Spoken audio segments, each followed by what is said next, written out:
On February 25th, Trayvon Martin was gunned down by his father's neighborhood watchman, George Zimmerman, in Orlando, Florida.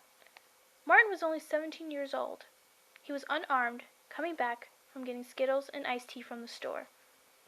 The story has gained national attention for the last couple of months since the man accused of killing the 17-year-old had not been charged until April 11th, almost over a month since the death of Trayvon Martin.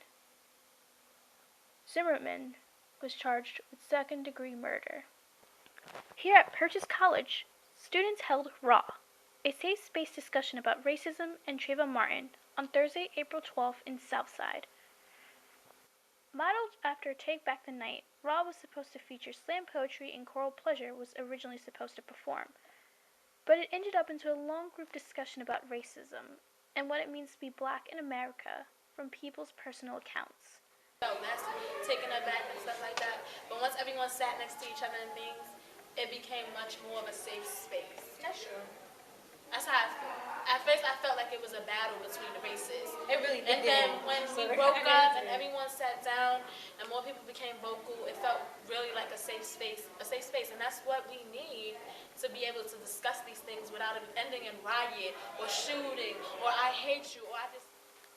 Members of the Diversity Outreach Board were ecstatic with the turnout. It became a lot more personal and gave a lot more time for people to actually say what's on their mind and how they feel and to express themselves, which is probably what was the most important thing to take away from this. People have these thoughts and feelings, but nobody's letting them voice their opinions. Tiny moment where I was like, maybe I should contact Ashim and say we have to do it next week. But I remembered what my director for Shakespeare told me, and she always says, sometimes shit hits the fan, sometimes things don't go as you want them to, but you gotta keep on going, you gotta move on to the next project.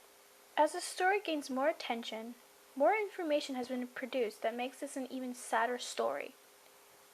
A young man was taken way too soon, and over something that could have been avoided. People are demanding justice, and George Zimmerman's arrest was the first start. This is Bianca Clendenin reporting for The Brick.